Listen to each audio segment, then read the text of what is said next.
ಹಸುಗಳ ಆಹಾರದಲ್ಲಿ ಅಗತ್ಯ ಪೋಷಕಾಂಶಗಳು ಯಾವ್ಯಾವು? ಹಸುಗಳ ವಯಸ್ಸು ಮತ್ತು ಉತ್ಪಾದನಾ ಹಂತಗಳ ಪ್ರಕಾರ ಆಹಾರ ನಿರ್ವಹಣೆ ಹೇಗೆ? ಹಸಿ ಮೇವು, ಒಣ ಮೇವು, ಸಂಯುಕ್ತ ಆಹಾರದ ಪಾತ್ರ ಏನು? ಟೋಟಲ್ ಮಿಕ್ಸ್ಡ್ ರೇಷಿಯೋ ಅಥವಾ TMR ಅಂದ್ರೇನು? ಹಸುಗಳಿಗೆ ದಿನಕ್ಕೆ ನೀರಿನ ಅಗತ್ಯತೆ ಎಷ್ಟು? ಹಾಲು ಉತ್ಪಾದನೆಗೆ ಆಹಾರ ಹೇಗೆ ಪ್ರಭಾವ ಬೀರುತ್ತದೆ? ಆಹಾರ ಕೊರತೆಯಿಂದ ಉಂಟಾಗುವ ಸಮಸ್ಯೆಗಳು ಯಾವುವು? ಖನಿಜ ಮಿಶ್ರಣ ಏಕೆ ಅಗತ್ಯ? ಕಡಿಮೆ ವೆಚ್ಚದಲ್ಲಿ ಆಹಾರ ನಿರ್ವಹಣೆ ಹೇಗೆ ಸಾಧ್ಯ? ಆಹಾರದಲ್ಲಿ ವಿಟಮಿನ್ಗಳ ಪಾತ್ರ ಏನು? ತಪ್ಪಾದ ಆಹಾರ ಪದ್ಧತಿಯಿಂದ ಉಂಟಾಗುವ ರೋಗಗಳು ಯಾವುವು? ಹಸುಗಳ ಆಹಾರ ಸಂಗ್ರಹಣೆ ಮತ್ತು ಅದರ ಗುಣಮಟ್ಟವನ್ನು ಕಾಪಾಡುವುದು ಹೇಗೆ? ಜೈವಿಕ ಅಥವಾ ಆರ್ಗಾನಿಕ್ ಆಹಾರದ ಪ್ರಯೋಜನಗಳೇನು? ಸ್ಥಳೀಯ ಮೇವು ಸಂಪನ್ಮೂಲಗಳನ್ನು ಬಳಸುವ ವಿಧಾನಗಳು ಯಾವುವು? ಆಹಾರ ವೆಚ್ಚ ಒಟ್ಟು ಉತ್ಪಾದನಾ ವೆಚ್ಚದಲ್ಲಿ ಎಷ್ಟು ಪಾಲುಗಳನ್ನು ಒಳಗೊಂಡಿದೆ? ಹಸುಗಳ ಆಹಾರದಲ್ಲಿ ಅಗತ್ಯ ಪೋಷಕಾಂಶಗಳು ಯಾವ್ಯಾವು? ಪಶುಗಳಿಗೆ ಆಹಾರ ನೀಡುವಾಗ ಪೋಷಕಾಂಶಗಳು ಭಾರಿ ಮುಖ್ಯ. ಸಾರಜನಕ, ಪಿಷ್ಟ, ಲವಣ, ಜೀವನಸತ್ವ, ಖನಿಜಗಳು, ಈ ಥರದ ಒಂದು ಸಂಪೂರ್ಣವಾದಂಥ ಆಹಾರ ಅವಕ್ಕೆ ದೊರಕ್ತಿರ್ಬೇಕು. ಈ ಪೋಷಕಾಂಶಗಳೊಳಗೆ ಇವೇ ಮೇನ್ ಬರೋದು. ಸಾರಜನಕ ಕೊರತೆ ಇದ್ದರೆ ಬೇರೆ, ಪಿಷ್ಟದ ಕೊರತೆ ಇದ್ದರೆ ಬೇರೆ, ಈ ಖನಿಜಗಳ ಕೊರತೆ ಇದ್ದರೆ ಬೇರೆ, ಅವೆಲ್ಲ ಸಂಪೂರ್ಣವಾದ ಪೋಷಕಾಂಶಗಳು ಇದರೊಳಗೆ ಬೇಕೇ ಬೇಕು. ಹಸುಗಳ ವಯಸ್ಸು ಮತ್ತು ಉತ್ಪಾದನಾ ಹಂತಗಳ ಪ್ರಕಾರ ಆಹಾರ ನಿರ್ವಹಣೆ ಹೇಗೆ?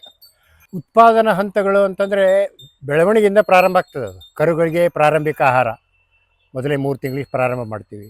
ಅದೇ ಮುಂದೆ ಬೆಳೀತಾ ಬೆಳೀತಾ ಬೆಳೀತಾ ಬೆಳೀತಾ ಬಂದಾಗೆ ಮುಂದೆ ಅದು ಮೊಣಕದ ರೂಪದೊಳಗೆ ಬರ್ತದೆ, ಬೆಳವಣಿಗೆ ರೂಪದೊಳಗೆ ಪ್ರಾಯಕ್ಕೆ ಬರ್ತದೆ, ಅದಕ್ಕೆ ಆಹಾರ ಬೇರೆ. ಆಮೇಲೆ ಮುಂದೆ ಅದು ಗರ್ಭ ಧರಿಸ್ತದೆ, ಅದಕ್ಕೆ ಆಹಾರ ಬೇರೆ. ಬೇರೆ ಅಂದ್ರೇನು, ಅದಕ್ಕೆ ಕೊಡುವಂತಹ ಒಂದು ಸಮತೋಲತೆ ಇದ್ದಂಥ ಆಹಾರದ ಪ್ರಮಾಣವನ್ನು ಹೆಚ್ಚು ಕಡಿಮೆ ಮಾಡಬೇಕು. ಆಮೇಲೆ ಮುಂದೆ ಕರು ಹಾಕ್ತದೆ, ಕರು ಹಾಕಿದ ಮೇಲೆ ಅದಕ್ಕೆ ಹಾಲಿನ ಇಳುವರಿಯ ಪ್ರಕಾರ ಅದಕ್ಕೆ ನಾವು ಆಹಾರ ಕೊಡ್ತಾ ಇರ್ತೀವಿ. ಸೊ ಹೀಗೆ ಗರ್ಭ ಧರಿಸಿದಾಗ ಕೊಡುವಂಥ ಆಹಾರ, ಮತ್ತು ಹಾಲು ಕರೆಯುವ ಸ್ಥಿತಿಯೊಳಗೆ ಕೊಡುವಂಥ ಆಹಾರ, ಮೊಣಕಳ ಬೆಳವಣಿಗೆ ಕೊಡುವಂಥ ಆಹಾರ, ಮತ್ತು ಕರುಗಳು ಪ್ರಾರಂಭಿಕ ಆಹಾರ ಏನು ಗಿಣ್ಣದ ಹಾಲು ಕುಡಿದ ಮೇಲೆ ಮುಂದೆ ಅವು ತಿನ್ಲಿಕ್ಕೆ ಸ್ಟಾರ್ಟ್ ಮಾಡ್ತವೆ, ಆ ಬೇರೆ ಬೇರೆ ಹಂತದೊಳಗೆ ಬೇರೆ ಬೇರೆ ಇದನ್ನು ಕೊಡ್ತಾ ಇರಬೇಕು. ಇದು ಪೂರ್ತಿ ಒಂದು ಮೊಣಕ ಆಗಲಿ ಅಥವಾ ಗ್ರೋಯಿಂಗ್ ಹೀಫರ್ ಇತ್ತಂದರೆ ಅದು ಏನೋ ನಮಗೆ ಅದರದ್ದು ಲಾಭ ಇಲ್ಲ ಅಂತ ಹೇಳೋದಕ್ಕೆ ಸಮತೋಲಿತ ಆಹಾರವನ್ನು ಕೊಡಬಾರ್ದು ಅಂತಲ್ಲ, ಅದು ಪರಿಪೂರ್ಣ ಬೆಳವಣಿಗೆ ಆಗಬೇಕಲ್ಲ. ಒಳಗೆ ಬೆಳವಣಿಗೆಗೋಸ್ಕರ ಕೊಡಬೇಕು, ಉತ್ಪನ್ನಕ್ಕೋಸ್ಕರ ಕೊಡಬೇಕು, ಗರ್ಭ ಧರಿಸಿದ ಬೇಕಾದ್ರೆ ಕೊಡಬೇಕು, ಗರ್ಭ ಧರಿಸಿದ ಮೇಲೆ ಲ್ಯಾಕ್ಟೇಷನ್ಸ್ ಅವಾಗೂ ಕೊಡಬೇಕಾಗುತ್ತೆ. ಹಸಿ ಮೇವು, ಒಣ ಮೇವು, ಸಂಯುಕ್ತ ಆಹಾರದ ಪಾತ್ರ ಏನು? ಹಸಿ ಮೇವಿನಲ್ಲಿ ಇರುವಂತಹ ಒಂದು ಪೋಷಕಾಂಶಗಳೇ ಬೇರೆ, ಗೊತ್ತಾ. ಅದರೊಳಗೆ ಜೀವನಸತ್ವ, ನೀರಿನ ಅಂಶ ಜಾಸ್ತಿ ಇರ್ತದೆ, ಮತ್ತು ಉಳಿದ ಒಂದು ಎಲ್ಲ ಪೋಷಕಾಂಶಗಳು ಅದರೊಳಗೆ ಲಭ್ಯ ಇರ್ತವೆ. ಆದರೆ ಒಣ ಮೇವಿನೊಳಗೆ ಕೇವಲ ನಾರಿನಾಂಶ ಜಾಸ್ತಿ ಇರ್ತದೆ. ಹೀಗಾಗಿ ಒಂದು ಸಲ ಹಸಿರು ಮೇವು ಕೊಟ್ಟೆ, ಒಂದು ಸಲ ಒಣ ಮೇವು ಕೊಟ್ಟೆ ಮಾಡಬಾರ್ದು.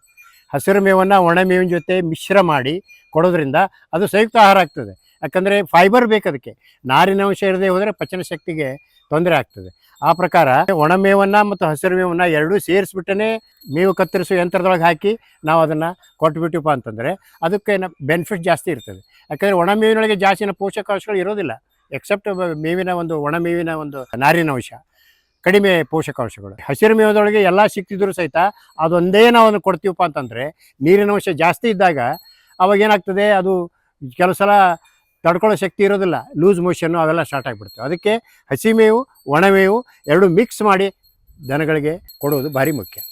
ಟೋಟಲ್ ಮಿಕ್ಸ್ಡ್ ರೇಷಿಯೋ ಅಥವಾ TMR ಅಂದ್ರೇನು? ಟೋಟಲ್ ಮಿಕ್ಸ್ಡ್ ಅಂದರೆ ಎಲ್ಲ ಮಿಕ್ಸ್ ಮಾಡಿದ್ದು ಅಂತ ಅರ್ಥ. ಈಗ ನಾ ಏನು ಹೇಳಿದಲ್ಲ ಆಗಲೇ, ಹಸಿರು ಮೇವು, ಒಣ ಮೇವು ಅಂತ ಹೇಳಿದೆ.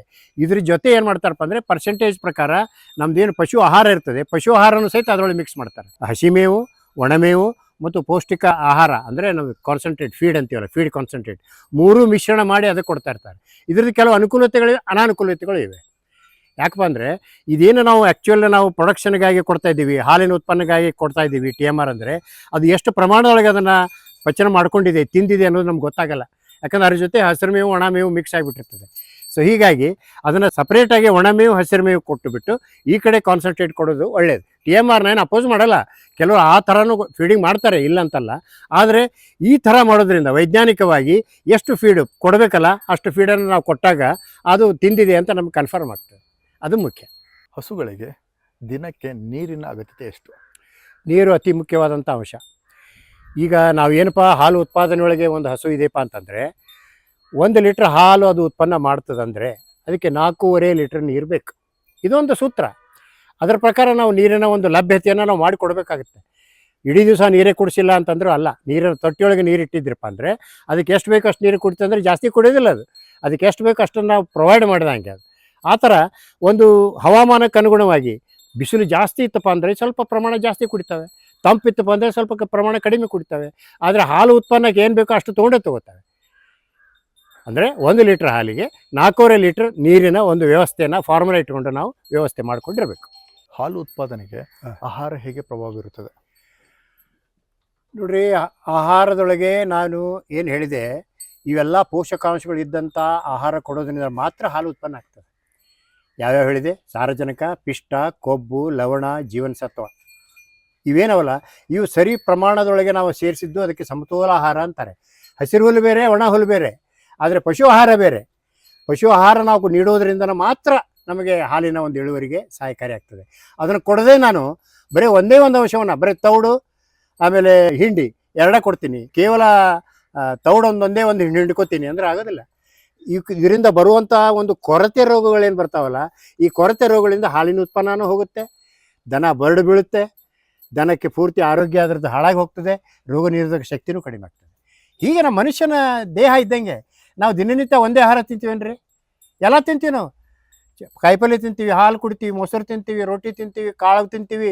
ದಿನನಿತ್ಯ ಒಂದು ಪಲ್ಯ, ಬೇರೆ ಪಲ್ಯ, ಎಲ್ಲ ಒಂದು ಕಾಯಿಪಲ್ಯ ಒಳಗೆ ಅದರಿಂದ ಎಲ್ಲ ಪೋಷಕಾಂಶ ನಾವು ಪಡ್ಕೋತೀವಿ. ಅದಕ್ಕೆ ಪಡ್ಕೊಳ್ಳೋಂಥ ಶಕ್ತಿ ಇಲ್ಲ, ಯಾಕಂದ್ರೆ ಕಟ್ಟಿ ಹಾಕಿರ್ತೀವಿ ನಾವು ಅದನ್ನು.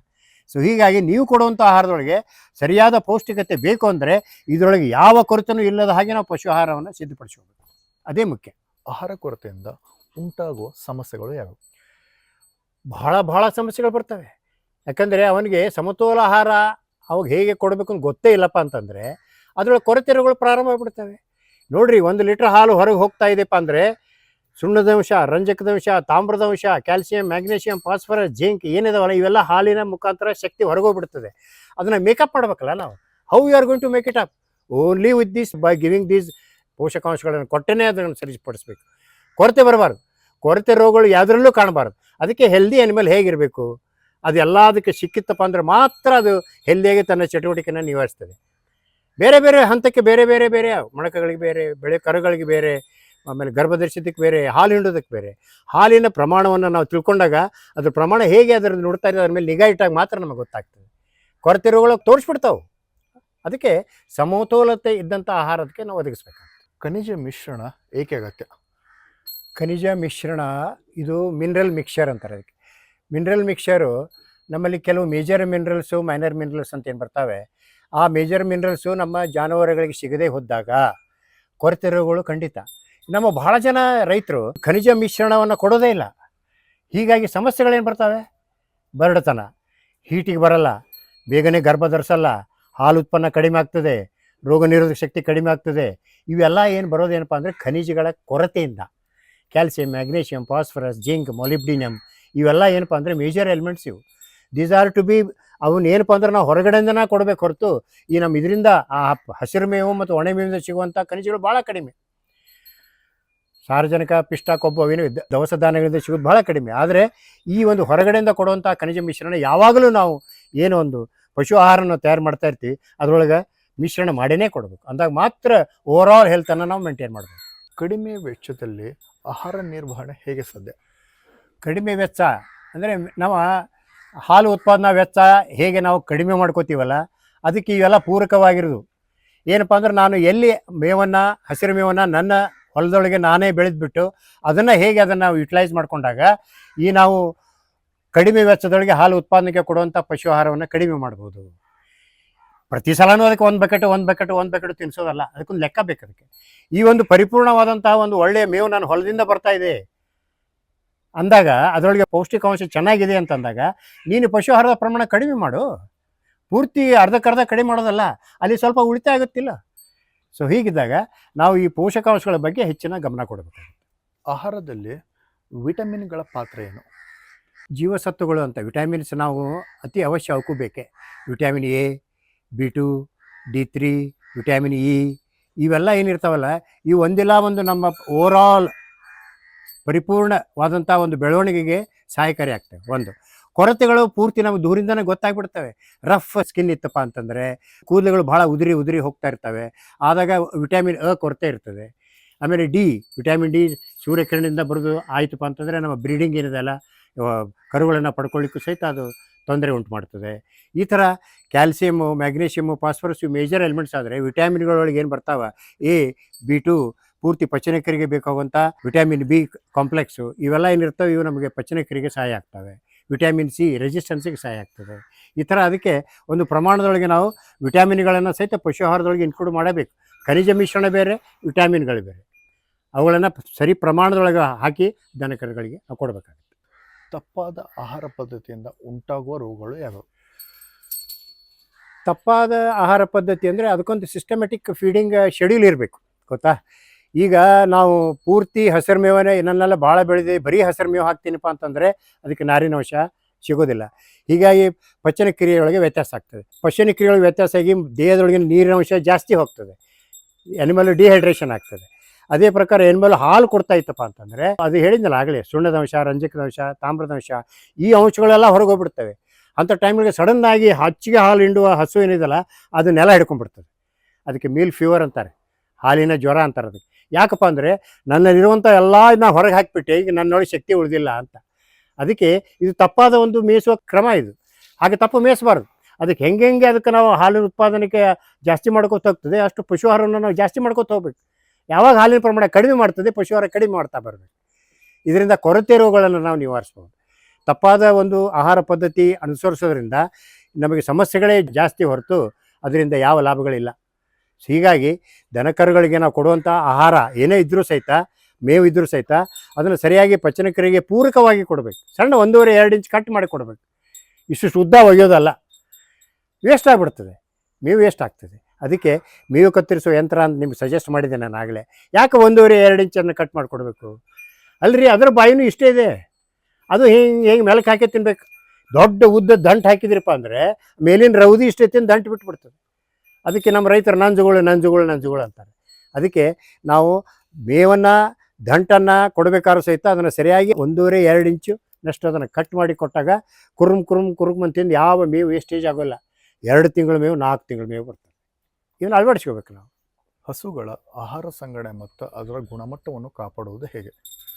ನಾವು ಮುಂಚಿತವಾಗಿ ನಮಗೆ ಎಷ್ಟು ಒಣ ಮೇವು ಬೇಕು, ದಂಟು, ಕಣಿಕೆ, ಕಡ್ಡ, ಹೊಟ್ಟು ಇವನ್ನೆಲ್ಲ ನಾವು ಶೇಖರಣೆ ಮಾಡಿ ಇಟ್ಕೊಳ್ಬೇಕಾಗ್ತದೆ. ಯಾಕಂದರೆ ಹೇಗೆ ಸೀಸನ್ಗಳು ಬದಲಾವಣೆ ಆಕೋತ ಬರ್ತದೆ. ಮಳೆ ಜಿಟಿ ಮಳೆ ಹತ್ತಿಪ್ಪ ಅಂತಂದರೆ ಕೆಲವು ಸಲ ನಮಗೆ ಹೊಟ್ಟಿನ ಒಂದು ಲಭ್ಯತೆ ಸಿಗೋದಿಲ್ಲ. ಆದರೆ ಶೇಖರಣೆ ಮಾಡಿ ಇಟ್ಕೊಳ್ಳೋ ಪದ್ಧತಿ ಭಾರಿ ಮುಖ್ಯ. ಯಾಕಂದರೆ ಕೆಲವು ಸಲ ಭಾಳ ಜನ ಏನಾಗ್ತಾರೆ, ಅದನ್ನು ಓಪನ್ ಆಗಿ ಬಿಟ್ಬಿಟ್ಟಿರ್ತಾರೆ. ಅವಾಗ ಒಳಗಡೆ ಎಲ್ಲ ಬೂಸ ಬಂದು ಫಂಗಸ್ ಗ್ರೋತ್ ಆಗಿ ಅದನ್ನೇ ಒಯ್ದು ಹಾಕಿಬಿಡ್ತಾರೆ. ಹೀಗಾಗಿ ಎಫ್ಲೋಟಾಕ್ಸಿನ್ನು, ತೆಲಕರು, ವಿಷಕಾರಿ ನೀರುಗಳು ಇವನ್ನ ಆಹಾರ ತಿಂದು ದನಗಳು ಸಾವನ್ನಪ್ತವೆ. ಅದಕ್ಕೆ ಏನು ಒಂದು ಸ್ಟಾಕ್ ಮಾಡಿ ಇಟ್ಕೋತೀವಿ, ದೊಡ್ಡ ಬಣವೆ ರೂಪದೊಳಗೆ ಸ್ಟಾಕ್ ಮಾಡ್ತೀವಿ ಅಂದರೂ ಸಹಿತ ಬಣವೆ ಮೇಲೆ ಅದು ಹೊದಿಕೆ ಮಾಡಿರ್ತಾರೆ. ದೊಡ್ಡ ಬಣವೆ ಇಳಿದ್ರೂ ಸಹಿತ ಅದು ಪೂರ ಹಸಿ ಆಗಬಾರ್ದು, ನೀರು ಹರಿದು ಹೋಗಬೇಕು ಅಂತ ದೊಡ್ಡ ಜೋಳದ ಕಣಿಕೆ ಇರ್ತದಲ್ಲ, ಅದನ್ನು ಸ್ಟಾಕ್ ಮಾಡಿ ಇಟ್ಕೊಂಡಿರ್ತಾರೆ. ಇನ್ನು ಹೊಟ್ಟು ಗಿಟ್ಟು ಏನಿದೆಲ್ಲ ಅದನ್ನೊಂದು ದೊಡ್ಡ ಒಂದು ಕಾಂಪ್ಯಾಕ್ಟ್ ಪ್ಲೇಸ್ನೊಳಗೆ ಅದನ್ನು ಒಟ್ಟು ಇಟ್ಕೋಬೇಕು, ಹೊರತು ಓಪನ್ ಪ್ಲೇಸ್ನೊಳಗೆ ಇಟ್ಕೋಬಾರ್ದು. ಹಸಿ ಮೇವಿನ ಪ್ರಶ್ನೆ ಬರೋದಿಲ್ಲ. ಕಟಾವು ಮಾಡಿ ಚಾಪ್ ಮಾಡ್ತೀರಿ, ದನಕ್ಕೆ ಹಾಕಿಬಿಡ್ತೀರಿ, ತಿಂದುಬಿಡ್ತಾವೆ, ಹೌದಲ್ಲ. ಅದಕ್ಕೆ ಕನ್ಸರ್ವೇಷನ್ ಪ್ರಶ್ನೆನೇ ಬರೋದಿಲ್ಲ. ಬರೋದೇ ಮೇವು ಬಣವಿ ಮುಖಾಂತರ, ಹೊಟ್ಟಿನ ಮುಖಾಂತರ, ಹೊಟ್ಟು ಮುಖಾಂತರ. ಒಣ ಪದಾರ್ಥ, ನಾರಿನ ಪದಾರ್ಥಗಳನ್ನು ನಾನು ಹೇಗೆ ಸ್ಟಾಕ್ ಮಾಡಿ ಇಟ್ಕೊಂಡಿರ್ತೀನಿ ಅದರೊಳಗೆ ಯಾವ ಒಂದು ಬೂಸ್ಟ್ ಟೈಪ್ ಇದು ಬರಬಾರ್ದು. ಅದನ್ನು ನಾವು ಎಚ್ಚರಿಕೆ ವಹಿಸಬೇಕಾಗುತ್ತೆ. This is how will have to conserve the fodder. ಜೈವಿಕ ಅಥವಾ ಆರ್ಗಾನಿಕ್ ಆಹಾರದ ಪ್ರಯೋಜನಗಳೇನು? ಈಗ ನಾವು ಜಾನುವಾರುಗಳಿಗೆ ಏನು ಹುಲ್ಲು ಮೇವು ನಮ್ಮ ಹೊಲದಿಂದ ನಾವೇನು ಪ್ರೊಡ್ಯೂಸ್ ಮಾಡಿ ಏನು ದನಕರುಗಳಿಗೆ ಹಾಕ್ತೀವಿ, ಅವು ಯಾವ್ಯಾವ ನಮೂನೆ ರಾಸಾಯನಿಕಗಳನ್ನು ಹೊಂದಿರ್ತವೆ ಅದು ನಮಗೆ ಗೊತ್ತಿರಲ್ಲ. ಈಗ ಭೂಮಿಯೊಳಗಿರುವಂತಹ ಯೂರಿಯಾ, ನೈಟ್ರೋಜನ್ ಅದರ ಪ್ರಮಾಣ ಜಾಸ್ತಿ ಇತ್ತಂದರೆ, ಭೂಮಿಯೊಳಗೆ ಜಾಸ್ತಿ ಇತ್ತಪ್ಪ ಅಂತಂದರೆ ಆನ್ ಟಾಪ್ ಆಫ್ ಇಟ್ ಅವನು ಮತ್ತೆ ಯೂರಿಯಾ ಸ್ಪ್ರಿಂಕಲ್ ಮಾಡ್ತಾನೆ ಅಂತಂದರೆ ಯೂರಿಯಾ ಆ ಬೆಳೆಯೊಳಗೆ ಜಾಸ್ತಿ ಆಗಿಬಿಡ್ತದೆ. ಆ ಬೆಳೆಯನ್ನು ನಮ್ಮ ಮೇವನ್ನು ನಮ್ಮ ಜಾನುವಾರುಗಳು ತಿಂದಪ್ಪ ಅಂದರೆ ಅಲ್ಲಿ ಯೂರಿಯಾ ಟಾಕ್ಸಿಸಿಟಿ ಆಗಿಬಿಡುತ್ತೆ. ಸೊ ಯೂರಿಯಾ ಟಾಕ್ಸಿಸಿಟಿ ಆಗಿರೋದು ಯಾವುದರಿಂದ? ನಾವು ಹಾಕೋ ಮೇವಿನಿಂದ ಅಲ್ವಾ. ಸೊ ಹೀಗಾಗಿ ನಮ್ಮ ಸಾವಯವ ಕೃಷಿಯೊಳಗೆ ನಾವು ಏನು ಇದನ್ನು ಯಾವೇ ಕೆಮಿಕಲ್ ಇಲ್ಲದ ಒಂದು ಕೃಷಿಯನ್ನು ಮಾಡಿ ನಾವು ಆಹಾರವನ್ನು, ಮೇವನ್ನು ತೆಗಿತೀವಿ. ಅವು ಏನಾಗ್ತಪ್ಪ, ಹಾಲಿನೊಳಗೂ ಸಹಿತ ಯಾವ ಒಂದು ಕೆಮಿಕಲ್ ಕಂಡು ಬರೋದು. ಹಾಲಿನೊಳಗೆ ಕೆಮಿಕಲ್ಸ್ಗಳು ಕಂಡು ಬರಬೇಕು ಅಂದರೆ ನಿಮ್ಮ ಹೊಲದೊಳಗೆ ನೀನು ಸ್ಪ್ರಿಂಕಲ್ ಮಾಡುವಂಥ ರಾಸಾಯನಿಕಗಳು, ಬೇರೆ ಬೇರೆ ಗೊಬ್ಬರಗಳನ್ನು ಹೊಡೆಯೋದು, ಇದನ್ನು ಹೊಡೆಯೋದು ಮಾಡ್ತಿರಲ್ಲ, ಅದರಿಂದ ಅವು ಟ್ರಾನ್ಸ್ಫರ್ ಆಗ್ತವೆ. ಅದಕ್ಕೆ ಸಾವಯವ ಕೃಷಿ ಮಾಡೋದ್ರಿಂದ ಸಾವಯವ ಹಾಲು, ಆರ್ಗ್ಯಾನಿಕ್ ಮಿಲ್ಕನ್ನು ನಾವು ಪಡೀಲಿಕ್ಕೆ ಸಾಧ್ಯ. ಸ್ಥಳೀಯ ಮೇವು ಸಂಪನ್ಮೂಲಗಳನ್ನು ಬಳಸುವ ವಿಧಾನಗಳು ಯಾವ್ಯಾವು? ನೋಡಿ, ನಮಗೆ ಸ್ಥಳೀಯವಾಗಿ ಸಿಗುವಂತಹ ಮೇವನ್ನು ನಾವು ಪೋಲ್ ಮಾಡದೆ ಮುಂದಿನ ಸೀಸನ್ಗೆ ಬರುವ ಹಾಗೆ ನಾವು ಅದನ್ನು ಸ್ಟಾಕ್ ಮಾಡಿ ಇಟ್ಕೋಬೇಕಾಗುತ್ತೆ. ಈಗ ಜೋಳ ಬೆಳೆಯೋ ಪ್ರದೇಶದೊಳಗೆ ಜೋಳದ ಕಡಿಮೆ ಸಿಗ್ತದೆ. ಆಮೇಲೆ ರಾಗಿ ಬೆಳೆಯೋ ಪ್ರದೇಶದಾಗ ರಾಗಿ ಹುಲ್ಲು ಸಿಗ್ತದೆ. ಆಮೇಲೆ ಫಾರೆಸ್ಟ್ನಿಂದ ಬೆಳೆಯುವಂಥ ಒಂದು ಕಡ್ಡ ಅಂತಾರೆ, ಕರಡ ಅಂತಾರಲ್ಲ, ಕರಡ ಫಾರೆಸ್ಟ್ ಗ್ರಾಸ್ ಸಿಗ್ತದೆ. ಇವನ್ನೆಲ್ಲ ನಾವು ಕನ್ಸರ್ವೇಷನ್ ಮಾಡಿ ಸರಿಯಾಗಿ ಇಟ್ಕೊಂಡಾಗ ಮುಂದೆ ನಮಗೆ ನೀರಾವರಿ ಮುಖಾಂತರ ನಾವು ಹಸಿರುವಲ್ಲೆಲ್ಲ ಬೆಳ್ಕೊಂಡಿರ್ತೀವಿ. ಮಳೆ ಆಧಾರಿತೊಳಗೂ ಸಹಿತ ಹಸಿರು ಬಂದಿರ್ತದೆ. ಅದರ ಜೊತೆಗೇ ಇವು ಒಣಮೇವನ್ನು ಶೇಖರಣೆ ಮಾಡುವಂಥ ಪದ್ಧತಿಗಳು ಭಾರಿ ಮುಖ್ಯ. ಫಾರ್ ಎಕ್ಸಾಂಪಲ್ ಹೊಟ್ಟು ಸಹಿತ ಪ್ರತಿ ವರ್ಷವಿಡೀ ನಿಮಗೆ ಸಿಗೋದಿಲ್ಲ. ಯಾವಾಗ ಅವೈಲೇಬಲ್ ಇರ್ತದೆ ಅದನ್ನು ಸರಿಯಾಗಿ ಅದನ್ನು ಸಂಸ್ಕರಣೆ ಮಾಡಿ ಇಟ್ಕೋಬೇಕು ನಾವು ಅದನ್ನು, ಅಲ್ವಾ? ಅವಾಗ ತಪ್ಪಿದೀಪ ಅಂದರೆ ನಮಗೆ ಅದು ಮುಂದಿನ ಸೀಸನ್ ಒಳಗೆ ನಮಗೆ ಅವೈಲೇಬಲ್ ಆಗಲ್ಲ. ಸೊ ಇವೆಲ್ಲ ಆಗ್ತಾ ಇರ್ತದೆ. ಆಹಾರ ವೆಚ್ಚ ಒಟ್ಟು ಉತ್ಪಾದನಾ ವೆಚ್ಚದಲ್ಲಿ ಎಷ್ಟು ಪಾಲುಗಳನ್ನು ಒಳಗೊಂಡಿದೆ? ಈಗ ಹಾಲು ಉತ್ಪಾದನೆಗೆ ನಾವು ನೀಡುವಂತಹ ಪಶು ಆಹಾರ ಆಗಲಿ, ಹಸಿರು ಮೇವಾಗಲಿ, ಒಣಮೇವಾಗಲಿ, ಇವುಗಳೇನು ಸಂಪನ್ಮೂಲವಾಗಿ ನಾವು ಶೇಖರಣೆ ಮಾಡಿ ಇಟ್ಕೊಂಡಿರ್ತೀವಿ, ಇದ್ರದ್ದು ಶೇಕಡ 80% ಪಶು ಆಹಾರದ ಮೇಲೆ ವೆಚ್ಚ ಬರ್ತದೆ. ಅದನ್ನು ನಾವು ನಿಭಾಯಿಸ್ಬೇಕು. ಮುಂದಾಲೋಚನೆಯಿಂದ ನಾವು ಅದನ್ನು ಸ್ಟಾಕ್ ಮಾಡಿ ಇಟ್ಟುಕೊಂಡು ಮುಂದೆ ಅವುಗಳನ್ನು ನಾವಕ್ಕೆ ಆಹಾರವನ್ನು ಕೊಡ್ತಾ ಬರಬೇಕು. ಇದುವರೆಗೆ ನಾವು ಆಹಾರ ಮತ್ತು ಪೋಷಣಾ ನಿರ್ವಹಣೆ ಬಗ್ಗೆ ತಿಳ್ಕೊಂಡು ಬಂದ್ವಿ. ಇನ್ನು ಮುಂದೆ ನಾವು ಆರೋಗ್ಯ, ರೋಗಗಳು ಮತ್ತು ಪಶು ವೈದ್ಯಕೀಯ ಸೇವೆಗಳ ಬಗ್ಗೆ ತಿಳ್ಕೊಳ್ಳೋಣ.